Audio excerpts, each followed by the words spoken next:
FTV.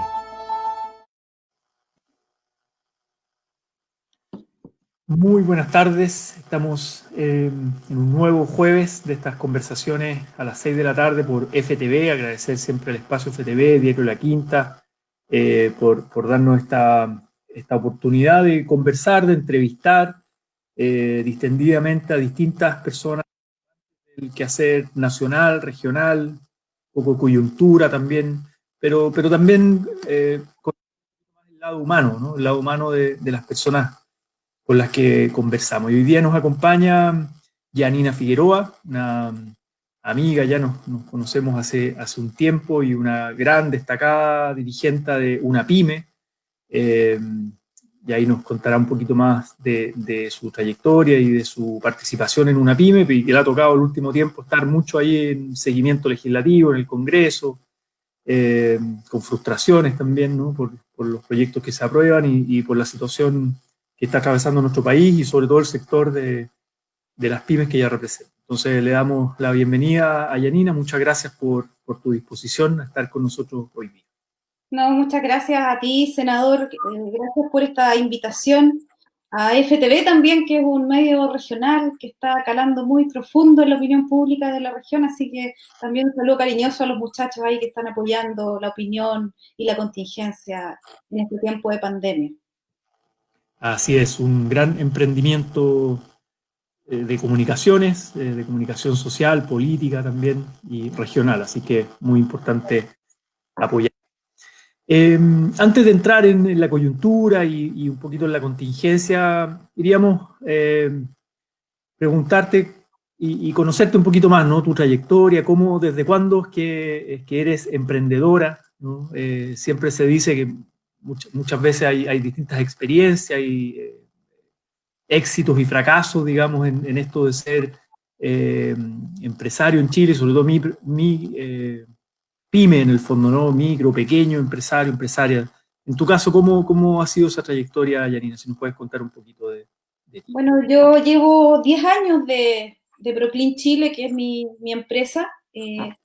Anteriormente había tenido también otro negocio junto al padre de mi hija. Vivimos un fracaso rotundo después de haber tenido 25 trabajadores, haber tenido cobertura regional.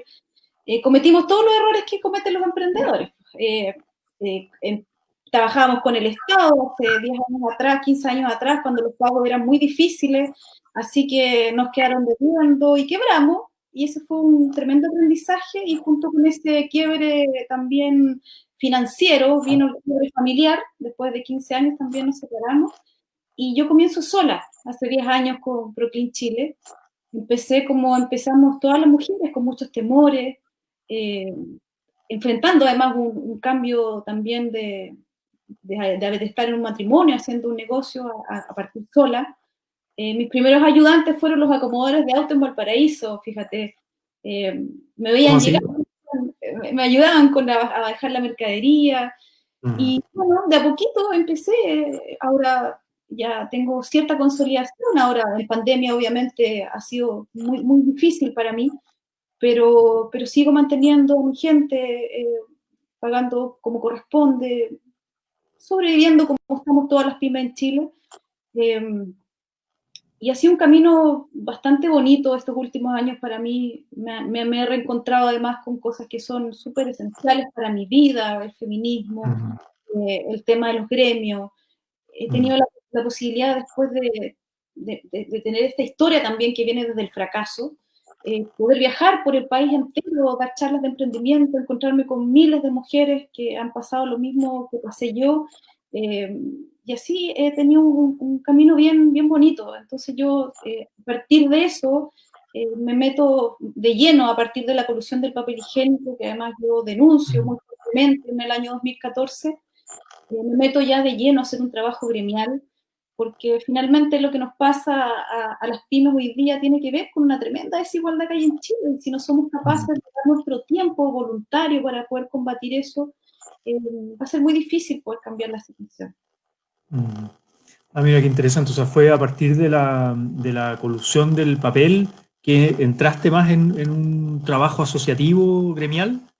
Esa fue la coyuntura que te motivó Ah, Sí. mira. Ujú, Fíjate que fue en ese tiempo Beatriz Sánchez era ujú, periodista de Radio La Clave y yo la había ujú, conocido yo participo en una corporación, que es la Corporación Mujeres Líderes para Chile, que formé por allá por el 2011 y empezamos a hacer incidencia técnico-legislativa. En ese momento fue para, para el sistema electoral, para el cambio del sistema electoral y la inclusión de la cuota. Entonces, ujú, nos conocíamos con ella como periodista, siempre fue muy generosa con las mujeres feministas. Y cuando pasa lo de la colusión del papel higiénico, yo mando un tuit, entonces le dije, mira, nosotros que trabajamos el papel no coludido en Chile, hemos estado batallando tanto tiempo con este mercado tan injusto que tienen estas dos empresas coludidas más encima, y de ahí ella me entrevista y empiezan los gremios a interesarse porque generalmente los dirigentes gremiales son dirigentes de muchos años en Chile. ujú, Entonces veían en mí tal vez refrescar un poco y además que soy mujer, soy pyme, efectivamente tengo negocio y sé perfectamente cómo se mueve el mercado y además de un rubro tan atomizado como el mío. ujú, Yo de ahí desde el 2014 me vinculo especialmente a una pyme y de ahí empezamos a hacer incidencia, bueno, la ley de pago a 30 días, la modernización tributaria, todo lo que fue el bono de 350 mil pesos hace poco y bueno, y ahora estamos con la incidencia en el tema de la pandemia, los recursos, FOGAPE, reactivación económica. De ahí que no he parado del 2014 con ujú. el tema gremial. Qué potente. Mira, no tenía idea de ese conocimiento previo con la Bea, gran Sí, amiga también, obviamente, le mandamos un saludo. Eh, pero qué interesante además como la coyuntura, ¿no? Y claro, antes de entrar en la pandemia, tú decías, las pymes les toca vivir de alguna manera esta desigualdad estructural y esa colusión de alguna manera marca o muestra, es un síntoma de este sistema, como los grandes grupos económicos se ponen de acuerdo, controlan el mercado, fijan las condiciones, ¿no? sí. ¿Cómo sobrevivir? ¿Cómo sobrevivir en esa especie de, no sé si estoy exagerando, ¿no? Pero como ley de la selva, un poco, donde el más fuerte es el que manda? ¿Cómo es sobrevivir en tu experiencia en este Bueno, sistema? tratando de diferenciar, de encontrar espacios, ¿ah? Espacios, de repente Mm, estas empresas tan grandes es difícil moverlas, entonces lo que uno aprovecha es estar mirando bien el mercado y dónde yo me puedo ir metiendo, las ventas obviamente son menores. Hoy día, senador, por ejemplo, me da mucha risa porque hoy día la CMPC hace perdón, no es CMPC, sí, está bien. Hace Del una grupo Mate, del Claro, grupo Mate, ¿sí? el Grupo Mate hace una donación muy pública con toda la televisión ahí, y tú revisas las estadísticas de las compras y lo que ha comprado el Estado en pandemia son los productos Elite. Entonces yo en realidad me acordé de mi abuelita, y esto es una devuelta de mano nomás, porque el Estado le ha entregado tremendo recurso en pandemia, convirtiéndolo en el mayor proveedor del Estado, y nosotros observamos, fíjate, observamos eso, a mí me llama mucho la atención que, por Mm, ejemplo, yo vendiendo y muchos otros proveedores vendiendo los mismos productos, pero no con esta marca de colusión, no nos ha llegado ninguna orden de compra. mm, Entonces, como que también el Estado va agrandando estos negocios y yo te mm, aseguro que el 90% de mercado que tenían estas empresas coludidas, si es que no es más, eh, te apostaría que no es menos, mm, porque en ese tiempo, cuando fue la colusión del papel higiénico, me acuerdo haber sido invitada por la presidenta Bachelet, en ese momento todavía no estaba en la ley de cárcel para el tema de las colusiones, mm. y había que haber hartos mecanismos ahí que todavía no funcionaban. Y la verdad es que han pasado los años y seguimos exactamente igual. Es frustrante, pues, ¿qué le vamos a hacer? Básicamente, esta pandemia ha desnudado otras pandemias que tienen que ver con eso, por ejemplo, cómo este mercado tan atomizado por, por unas pocas familias y por empresas que se repiten, tenemos colusión en todo lo que podamos consumir o los servicios que podamos tener. Y hoy día la debacle de la pyme se le suma una, que no estamos cerrados, la mayoría de las empresas no esenciales, pero por otro lado, las grandes cadenas económicas siguen funcionando al amparo del Estado. No sé si tú sabes, pero por ejemplo el tema de los botilleros de Chile, la gran agrupación de botilleros a nivel nacional, están en muchas comunas las botillerías cerradas, pero tú vas a los grandes supermercados y puedes comprar los licores ahí sin ningún problema. Entonces, hay un desamparo en el Estado que funciona súper bien para los grandes grupos económicos. Y bueno, ahí en ese juego estamos los que logramos sobrevivir y que logramos hacer algunas cosas, pero, o sea, olvídate, yo jamás voy a llegar a ser una gran empresa, no me interesa hacerlo.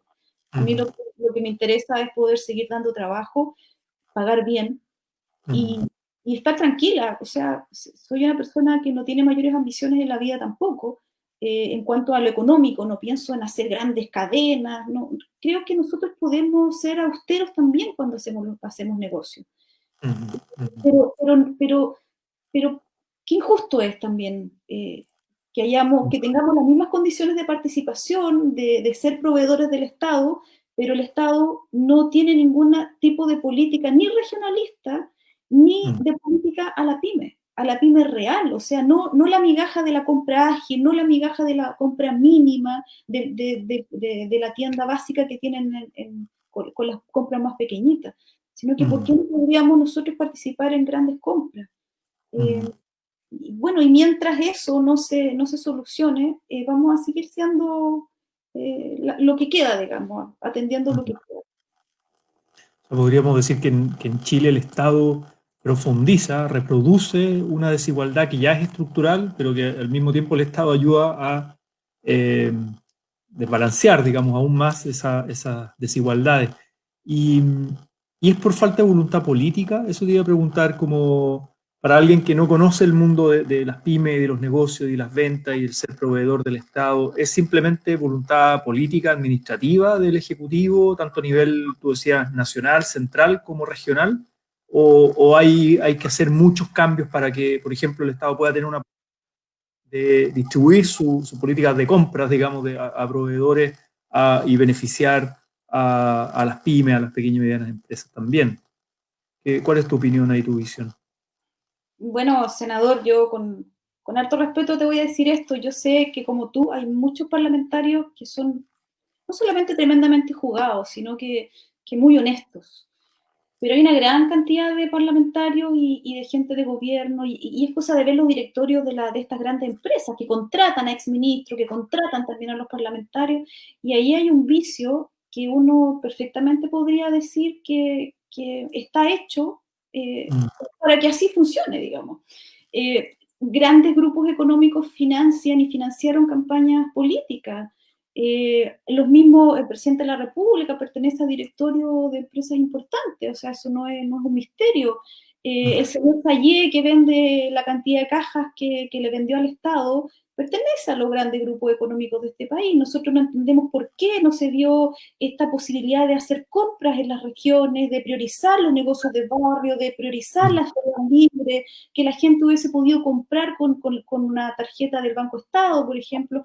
Entonces, este ánimo de favorecer siempre a la gran empresa eh, tiene que ver también cómo estamos construyendo la sociedad que estamos construyendo. Y desgraciadamente, tú lo pudiste ver en la última discusión del paquete reactivador, cómo una comisión de Hacienda prácticamente no hizo nada por mejorar el proyecto. Yo tendría todo el derecho a pensar de qué pasa ahí con el tema de los intangibles, por ejemplo. ¿Por qué defendieron tanto eso? ¿Por qué defendieron tanto la excepción del 1% regional en los grandes proyectos? ¿Por qué nos tiraron la migaja de una mesa técnica para solucionar los problemas tan urgentes de la pyme? ¿Qué hay detrás de todo eso? Es bueno, es lo que nos queda, lo que nos queda seguir batallando y vamos a participar en un proceso donde vamos a hacer todo el intento para poder cambiar una constitución que no va a ser con cambios inmediatos en nuestra vida, pero sí nos va a dar una esperanza que a futuro seguramente vamos a heredar un país distinto en el que estamos viviendo.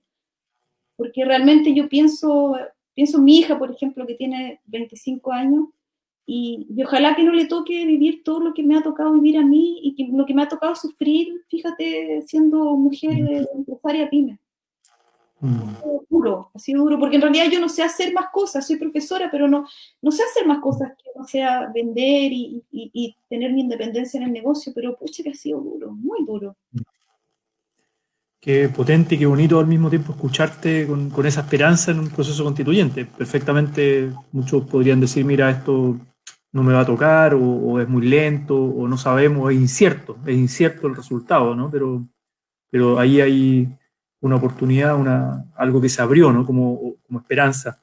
Y en ese sentido te quería preguntar como por el conocimiento que tú tienes desde adentro de lo que es una pyme y otros gremios, probablemente otras asociaciones de pymes, de pequeños y pequeñas, medianas empresarios. Eh, Esa diversidad, ¿no? Yo siempre he pensado como, pensando en la gente que nos está viendo, que no conoce mucho el ámbito, hay una diversidad enorme de distintas realidades, de actores, de negocios, de proyectos, etcétera, pero también de sujetos, de ciudadanía, ¿no? Hay una diversidad política, también social. ¿Cuáles son, yo diría, hoy día las principales, entre los principales dolores, ¿no?, que hay en el mundo de las pymes? Y, y si es que podríamos agrupar, no sé, las principales sensibilidades, por decirlo así, porque mucha gente habla de las pymes, ¿no? Y discursea con las pymes, pero nada, tú eres alguien real que está adentro, que conoce ese mundo desde adentro y que nos puede hablar con propiedad, ¿no? De ese mundo como es de verdad, sin caricaturas, digamos. Mira, para hacerlo fácil, la pyme Ujú, da alrededor del 60% del empleo en el país, con un 13% de mercado, que es una cosa impresionante, ujú, como el empleo de Chile, que mayoritariamente lo da el sector pyme, está absolutamente parapetado en un 13% de mercado. Es una vergüenza. Y de ahí o sea, están todos los males, finalmente, de los malos sueldos, de la precariedad laboral, y, y ahí radica todo, básicamente, en lo mal repartido que está el mercado en nuestro país. ujú, Hoy día, seguramente leíste el Mercurio y viste el artículo que salía del SOS minorista. Más de 1000 locales minoristas en la región van a cerrar prontamente sus cortinas. Y cuando estamos hablando de pyme, hablamos de 1, 2, 10, 15, 20, 30 trabajadores, son familias. ujú. Tú debes conocer perfectamente La Piedra Feliz. 30 personas trabajaban ahí, 25 años junto al puerto, siendo un local de espectáculos precioso, con un esfuerzo increíble de los tres socios que partieron con eso. La gente del Cerro Alegre, un polo de desarrollo súper importante para la ciudad de Valparaíso. El comercio, que además se afectó mucho por la desprotección policial en tiempos de la revolución del 18 de octubre. Viña del Mar, o sea, todos los comercios cerrados, todos, por ley desde el 25. Entonces, tú dices, ¿por qué era tanta nuestra desesperación de que el gobierno entendiera que sin subsidio directo, sin agilizar efectivamente el pago a 30 días, que es mínimo lo que uno pide, que si uno entregó un producto, un servicio, te paguen a tiempo, se pudiese, se debería haber agilizado subsidios directos, porque dime tú, ¿cómo? Tú pagas las cotizaciones de tu trabajador acogido FC con cortinas cerradas. Este es el momento para pensar en una renta básica universal. Hoy día nos estamos entrampando en un paso a paso, que para mí más que paso a paso hacia adelante es como Michael Jackson, va a pasar paso para atrás. Desconfinamos, tenemos que volver a cuarentena, la gente empieza a arreglar sus negocios, tiene que volver a cerrarlo. Y claro que hay una desesperación impresionante por empezar a echar a andar los negocios, pero entendemos que la salud de la población está primero que todo. Estamos viendo además lo que está pasando en Europa, donde la gente es más desarrollada, o sea, no es como nosotros. Y ellos están volviendo además a enfermarse. Entonces, ese es el gran dolor de la pyme, porque además, mira, partimos con un FOGAPE que fue un fracaso absoluto para nuestro sector, o sea, no hay por dónde, no hay por ¿Por qué fue dónde.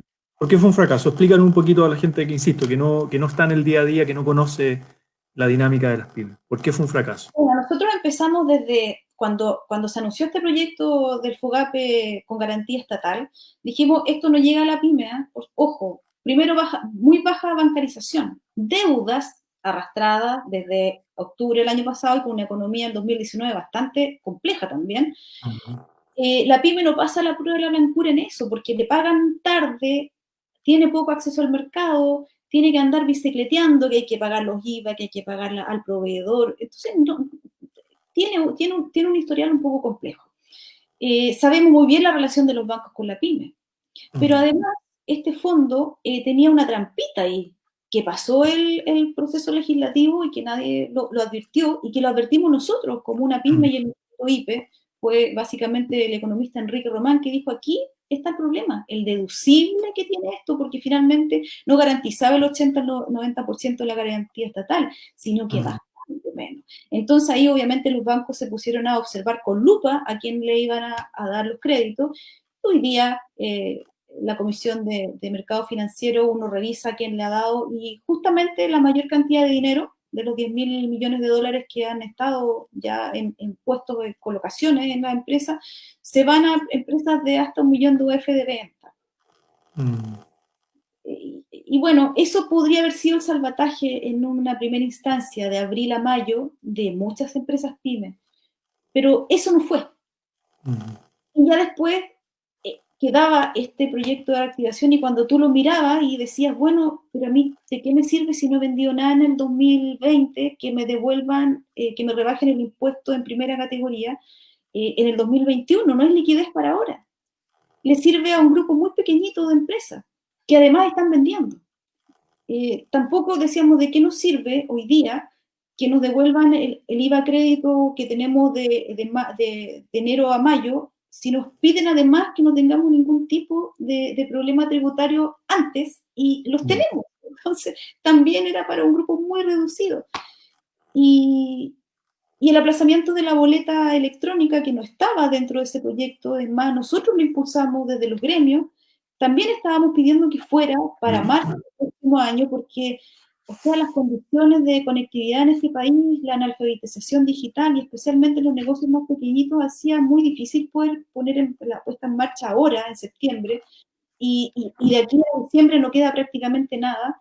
Eh, entonces también es insuficiente. Por eso era nuestra frustración.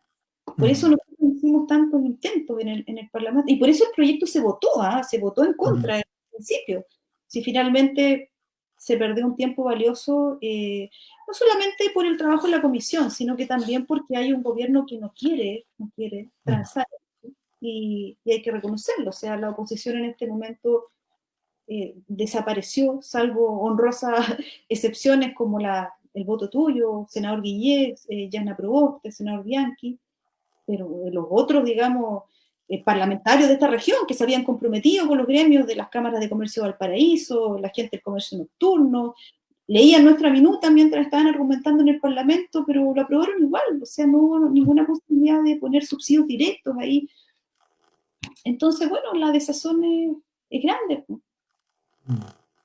Sí, de hecho, el día que nos tocó votar, a mí me tocó ese día estar muy, muy involucrado en lo de la huelga de hambre, o sea, el acuerdo, ser garante del acuerdo con el Machi Celestino, entonces estuve casi conectado así a paralelo y recibí lo tuyo y comparto la frustración, la impotencia que tú manifestaste, decir, bueno, ¿y dónde está la oposición? Porque efectivamente pudimos haber hecho alguna señal de decir, mira, si compartimos las minutas de ustedes, compartimos la visión crítica, le decimos al gobierno no lo vamos a aprobar y por lo tanto lo forzamos a llegar con alguna propuesta, pero lamentablemente no se ha dado y nada, y es la frustración también que uno siente, ¿no? En eso como una falta de convicción compartida a veces como para, y claro, y en estos proyectos que son económicos, que la manija la tiene Hacienda, el gobierno tiene toda la iniciativa exclusiva, entonces en el fondo todo lo que quiere hacer el gobierno lo puede hacer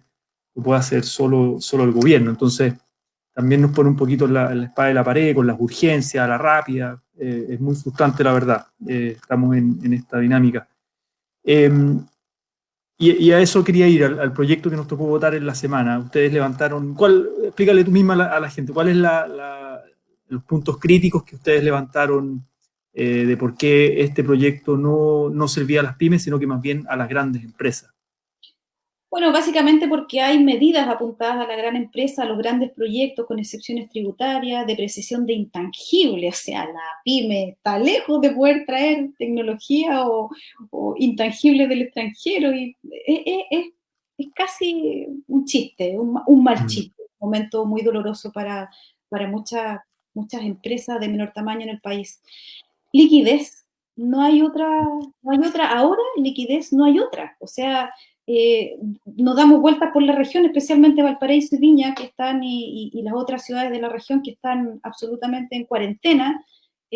Imagínate cuánto tiempo, y qué van a hacer hoy día los negocios. O sea, mm, necesitan liquidez, o sea, no hay otra posibilidad. Fíjate que esto se ha hecho en otros países, el hacerse cargo de las empresas de menor tamaño, porque son las empresas de menor tamaño las que más dan el empleo en el país. mm, Las cifras son impresionantes, las cifras de desempleo que tenemos. Ahora, mm, cuando empiecen a desconfinarse algunas regiones y cuando la gente empiece a buscar trabajo, se va a develar efectivamente la cifra real.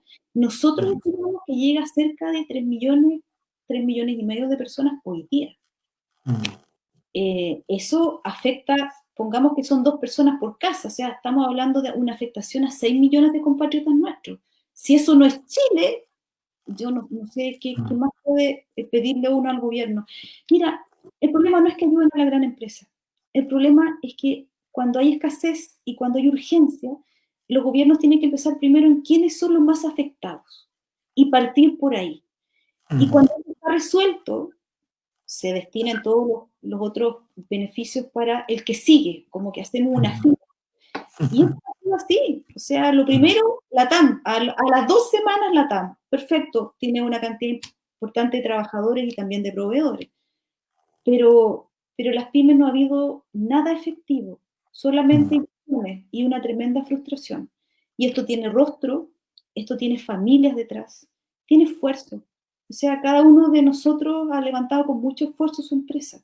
Es cosa de mm, mirar el mercado al que accedemos y dando esa cantidad de empleo, seguimos batallando con un mm, mal pago, con baja participación de mercado, excluidos además de hacer una economía regional, local. Eh, mm. Nosotros no tenemos la exclusividad de poder manejarnos en nuestros territorios, porque en nuestros propios territorios vienen las empresas grandes a nivel nacional, le hacen convenios y nos terminan quitando también en la posibilidad de movernos en nuestras propias regiones. Mm. Entonces, la situación es complicada, senador, es muy complicada. Crisis social brutal que, bueno, se arrastra del estallido, pero con esta pandemia se profundiza. Así Profundiza es. las desigualdades, la precariedad, el desempleo, la pobreza. Y te quería preguntar brevemente, estamos en la etapa final, podemos pasar algunos minutitos, nos dan permiso en FTV, pero el 10%, ¿cómo viste lo del 10%, el retiro, que es una manera de autoayudarse en el fondo, de retirar los fondos acumulados, fondo de pensiones, la AFP? Mm. Desde el punto de vista justamente del consumo, de la reactivación, ese debate, ¿cómo lo percibes? ¿Lo percibiste? Y en ese sentido lo conecto con lo que tú misma decías. ¿Crees que la renta básica de emergencia, universal, más permanente para todo este periodo de crisis y de pandemia puede ayudar al menos a la subsistencia para reactivar la economía, la demanda interna, el consumo? Sí, por supuesto, esa es una muy buena opción. Mira, yo hoy día leía a Fontaine, al exministro, y decía, asumía el mea culpa por todo lo que dijeron estos expertos en el país, que prácticamente nos caíamos al suelo, la carta de los grandes Ujú. empresarios al principio del fin, un ministro de Economía diciendo que volvíamos a un país bananero y finalmente esta medida fue la única que salvó a las personas. porque viendo los IFE, los bonos COVID y todo lo fallido que ha resultado las ayudas del Estado con un Estado además tremendamente precario en cuanto a modernización, a conectividad, a base de datos, eficiencia. O sea, esto es lo que ha salvado, la gente se ha salvado sola, nos hemos salvado solo con nuestros propios recursos, pero esto es ahora, mientras dure esta platita, que no era mucha tampoco, porque los fondos de todos nosotros son tremendamente pequeños. Cuando pase esto, si no logramos incluir una renta básica de emergencia, si no logramos inyectar liquidez en las empresas de menor tamaño, si no nos ponemos de acuerdo con la extensión del seguro de cesantía, que Dios nos pille confesado el 18 de octubre. Porque se pone muy, muy difícil. Muy difícil. Menos mal que salió el 2%, si no, no sé qué hubiese hecho la inmensa mayoría de los chilenos y chilenas. A pesar de todo lo que decían los grandes pensadores de este país que nos tienen en estas condiciones. Sí, en llamas iba a estar el país. Se nos acerca el plebiscito, que a menos de 3 meses para el plebiscito, y bueno, se está aprobando una serie de medidas también para que sea un plebiscito seguro, se adopten medidas sanitarias. No sabemos cómo va a estar la situación de la pandemia ya más cercano de la fecha. Se está legislando ahora, justo hoy día estábamos en sesión por el tema del límite al gasto electoral, justo en un contexto de crisis económica. Sería una vergüenza que no haya ningún límite de gasto y que hayan campañas caras y aportando mucha plata a los grandes empresarios, etcétera, o platas que puedan venir del extranjero, etcétera. Entonces, se está legislando todo eso para el plebiscito. Pero desde tu perspectiva, como ciudadana, como dirigente también de una pyme, de tu sector, no sé si puede ser representativo, porque yo reconozco que hay una diversidad en sensibilidades sociales y políticas en el sector, pero ¿cómo ves tú el proceso constituyente que se avecina en Chile? O que ya está en marcha de alguna manera. A mí me emociona mucho vivir este proceso. Lo he estado con mi hija, con las amigas de mi hija, y están súper entusiasmadas las chiquillas, entonces creo que es una linda oportunidad a pesar de todas las falencias que tiene este proceso también. O sea, nosotros como una pyme y los gremios básicamente de pyme nos agrupamos en el comando del apruebo. Íbamos a lanzar nuestro comando en los gremios de pyme y al día siguiente pasa lo de la pandemia. Si fueron, En marzo. fue en marzo, si nosotros lanzábamos nuestro comando de las pymes por el apruebo. Bueno, quisiéramos que hubiese sido menos capturado la participación por parte de los partidos políticos. Creo que la construcción del nuevo Chile necesita también diversidad. Y aquí hay organizaciones de organizaciones tremendas, de grandes, mesas sociales, mesas de la sociedad civil, gente que está organizada también. Pero bueno, con todos los errores que puede tener también este proceso, de ser más inclusivo, de no tener que obligar a independientes a tener que ir con partidos políticos, podría haber sido una fórmula distinta. Y a pesar de que tal vez nosotros nos veamos un Chile cambiado, porque la institucionalidad es muy heavy, o sea, cuando hablamos de educación gratuita y de calidad, y hay que cambiar ese concepto dentro de la Constitución, tenemos una razón gigantesca en el país que va a ser muy difícil poder cambiarla de un día para otro, pero nos da la esperanza de la participación. Y eso es algo que ningún chileno ni chilena puede permitirse no vivir. Primero hay que cuidarse para llegar al 25. Y segundo, hay que ir a votar. De todas maneras, por el apruebo y una convención 100% electa. Paritaria y con... Paritaria, por supuesto. Estuvimos en la lucha de la Constitución paritaria. Y con escaños reservados para los pueblos originarios también se está tramitando. Y desde el sector de las pymes, del sector que tú representas, ¿cuáles serían las principales lineamientos, propuestas para una nueva constitución? Si pensamos en la rigidez de la institucionalidad hoy día, la concentración económica, el mercado, el rol del Estado, soñando, ¿no? ¿Cuál sería un escenario de propuestas de fomento de verdad, efectivo para las pymes, con una nueva constitución, con un nuevo rol del Estado? ¿Por dónde iría la discusión? Bueno, obviamente lo que tenemos que abordar urgentemente es cómo la propiedad privada también tiene ciertos límites, ¿ah? Nosotros, Ujú, por ejemplo, empezamos al principio de la pandemia a ver mucho inescrupuloso con el tema de los precios. Y planteamos que había que hacer una regulación de precios, porque era imposible que un alcohol gel que la fabricación sale 4.000 pesos, la estén vendiendo 30, por ejemplo. Creemos que eso, la Constitución ampara el abuso. Eh, ujú, y es inconstitucional fijar precios en el país. Entonces dijimos, bueno, aquí tenemos que empezar a diseñar cómo hacemos una sociedad más justa en ese sentido y menos abusadora. Eh, ujú. y hay harto que hacer. Por ejemplo, las atribuciones del Tribunal Constitucional, que es como un poder así gigantesco, más grande que el Parlamento, más grande que el Ejecutivo. ¿Cómo ahí achicamos eso para que sea una institución que, claro, pueda mediar en ciertos conflictos, pero no sea, digamos, la última voz que La ponga tercera cámara.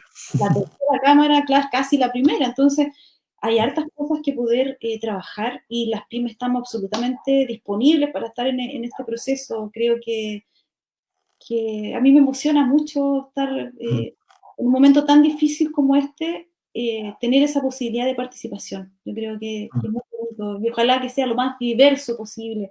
Ojalá que hayan dirigentes sociales, que hayan mujeres de las tomas, por ejemplo, yo que soy amiga de todas las dirigentes aquí de la Manuel mm. Bustos. Me imagino a una de ellas ahí trabajando en la constitucional, a la gente de los pueblos originarios, la diversidad sexual.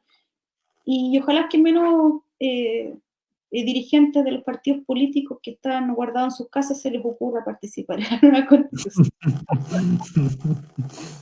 Buen mensaje.